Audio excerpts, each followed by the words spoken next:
Welcome back, you guys. Your boy CK. Now, you guys destroyed the like goal on the last video, and I'm a man of my word, so we're back one day later. Now, the Cardinals are currently 3-2, doing pretty well early on in the season with a young Kyler Murray and in his prime DeAndre Hopkins and a veteran Larry Fitzgerald, a guy who turned 37 back in August of this year, currently tied for second on the team in receptions, but is only an 81 overall right now in Madden 21. He's helped the Cardinals get to an above 500 record, but I think they might be close to undefeated if they had Larry at his absolute best. That best being a 99 overall, like he was back in Madden 10. If you guys play Ultimate Team and you want to get some coins, make sure to check out my sponsor link in the description, MUTReserve.com. Use my code CK and I promise you'll be rich one day, but in the meantime you'll get 15% off your order. Now, there seems to be a little confusion on the last couple of videos. What I'm using for these ratings are their launch ratings at the beginning of every Madden. It would be impossible to go player by player and type in Madden 25 Danny Amendola rating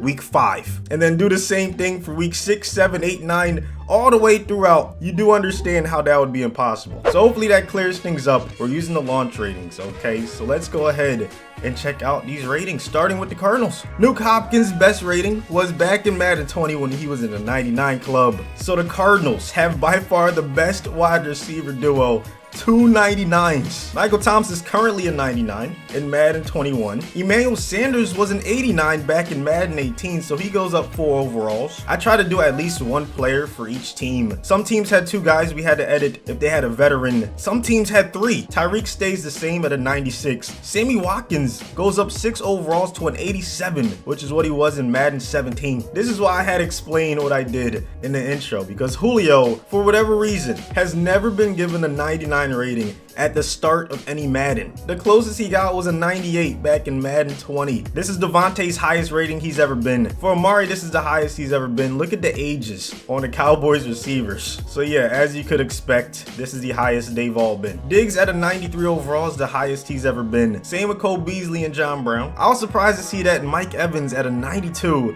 is the highest he's ever been. You want to look at this man's stats and you're like, okay, he should at least be in the mid-90s. Keenan Allen, same thing as Mike Evans. What is with that 92 barrier? Jarvis Juice Landry goes up 3 overalls from an 85 to an 88, which is what he was in Madden 18 back when he was on the Dolphins. Odell Beckham Jr. goes up 5 overalls from a 91 to a 96, which was his rating last year in Madden 20. Adam Thielen goes up 4 overalls from a 90 to a 94, which was his rating in Madden 20. It seems like Allen Robinson can't get past that 89 overall barrier. That's the highest he's ever been, but Ted Ginn Jr. goes from a 74 overall to an 82, which was his rating in Madden 19. The Bears have a new number 2 receiver. Somehow Tyler Lockett has not been in the 90s yet, another very underrated player. So him at an 88 overall is the second highest on the Seahawks, because Josh Gordon, aka the Flash, goes from a 78 overall to a 92,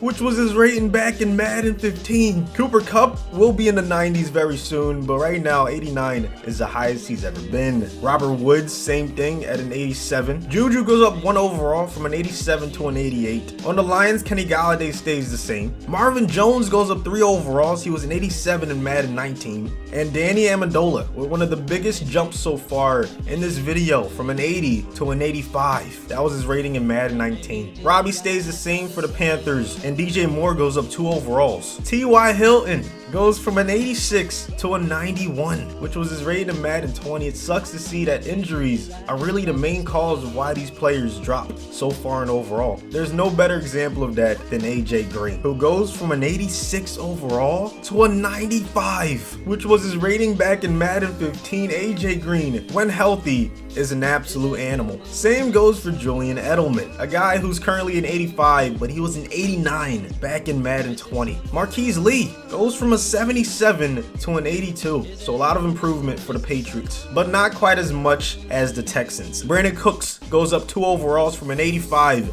to an 87. Kenny Stills goes from a 79 to an 85, which was his rating in Madden 19 when he was still on the Dolphins. But a guy who increased by double digits is Randall Cobb, going from a 78 overall to a 91. Yes, Randall Cobb was a 91 in Madden 16. Let's just say I'm sure he loved playing with Aaron Rodgers. Devontae Parker stays the same. Albert Wilson goes up 5 overalls from a 75 to an 80, which was his rating back in Madden 19. But it's Allen Hurns who goes up double digits from a 73 to an 85, which was his rating in Madden 17. The Dolphins have 380 plus wide receivers now. Every single wide receiver stays the same on the Broncos. Scary Terry stays the same on the football team, but there is someone that improved. Dontrell Inman goes from a 72 to a 76, which was his rating back in Madden 18. We're sticking in the NFC East and we're going to Philadelphia. This might be the team that improved the most. Alshon Jeffrey, currently an 83, hasn't even stepped on the field this year. He's now a 91. That was his rating in Madden 17. Djax has been on the field this year at an 82 overall. His overall increases by 9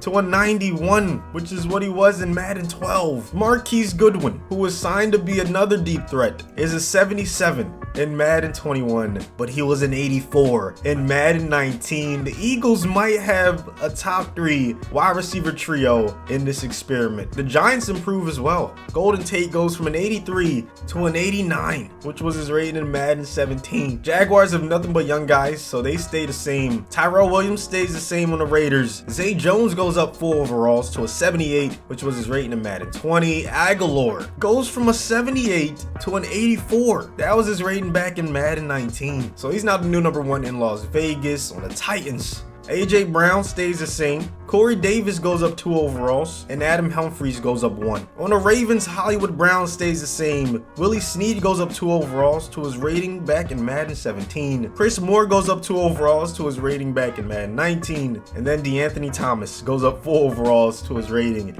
back in Madden 19 as well. On the Niners, Debo stays the same, but Dante Pettis goes up 5 overalls from a 75 to an 80, which was his rating back in Madden 20. Jamison Crowder goes up 2 overalls from an 80 to an 82. Dotson goes up 8 overalls from a 70 to a 78, which was his rating in Madden 19. And Hogan goes from a 75 to an 83, which was his rating in Madden 19. So as you can see, a lot of teams got better in this experiment, man. We're gonna find out how much of an impact some of these overall increases can have, like Fitz going up 18 to a 99, or Odell going up a few to a 96. AJ Green jumping right back into the 90s, man. If you're new around here, please go ahead and hit that subscribe button, man. The goal is 250K by the end of the year. I know we can make it happen. While you're at it, why not drop a like on the video if you do enjoy it and you want to see more videos just like this. Let's go find out what the stats are looking like at the end of the season. Alright, so let's look at the stats, man. On the Bears, Robinson did what he normally does. Ted Ginn improved a lot. Had the second most catches on the team. Jimmy Graham killed it, but we didn't even increase him. That's for another video. Somehow AJ Green ended up second in receptions. Boyd must be that nice. Lee Smith led the Bills in receptions. He had the same amount of receiving yards as Diggs. Sometimes it comes down to scheme. On the Broncos, nobody improved in overall. So Sutton, of course, remains the leading receiver. Judy had the most touchdowns though. On the Browns, Odell with 1,212 touchdowns. Looking like cover athlete Odell Beckham Jr. Evans produced another 1,000-yard season like he's done almost every year. Larry Legend didn't get 1,000 yards. He did lead the team in receptions, added 6 touchdowns, same amount as Nuke Hopkins. I guess Murray was spreading the ball around because Christian Kirk led the team in receiving touchdown. On the Chargers, nobody improved in overall. Keenan ended up 3rd in receptions on the team, but he led them in receiving touchdowns. On the Chiefs, Sammy Watkins led the team in receptions and receiving yards. This is the first time I think we've seen a huge impact come from the increase in overall, man. That is crazy. On the Colts, T.Y. ends up tied for 2nd in receptions. This had to be a case of the #1 getting doubled and triple teamed because Zach Pascal went crazy. 1,200 yards receiving and 15 touchdowns. Unbelievable. He 100% made a Pro Bowl, won a couple awards. On the Cowboys, no one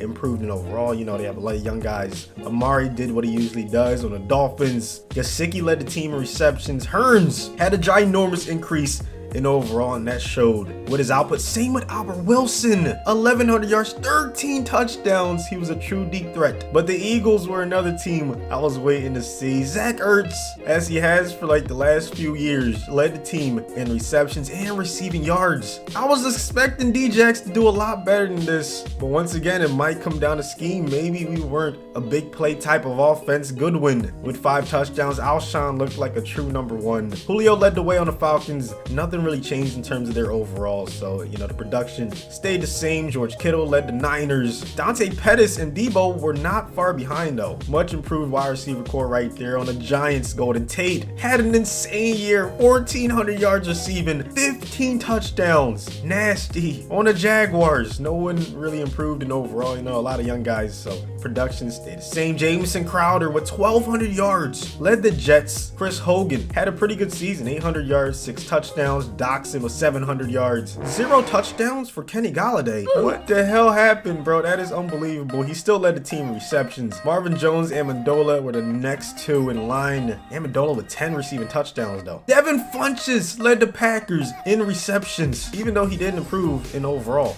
Neither did Devontae, so hey, a little confused by this one. Panthers didn't have much movement, so the production is pretty much what you could expect. On the Patriots, Marquise Lee led them in receptions. Edelman had the most receiving yards and touchdowns. That's a nice one too right there in New England. On the Raiders, Waller led them in receptions. Williams was right behind him. Aguilar, I'm guessing, was their deep threat. A lot more yards than the rest of them. On the Rams, no overalls changed. Cooper Kupp, I was expecting a better year than that. On the Ravens, Willie Snead, oh my goodness, 17 touchdowns, 1,100 yards. Jesus Christ. Who knew a +2 overall increase would make that happen, man? Scary Terry led the football team. Inman with the 3rd most receptions. On the Saints, Michael Thomas, of course, led them. Emmanuel Sanders, not far behind in terms of receptions. Same amount of touchdowns. Traquan Smith with 8 touchdowns as well. On the Seahawks, let's see what Josh Gordon was able to do. 2nd on the team in receptions and receiving yards. 3rd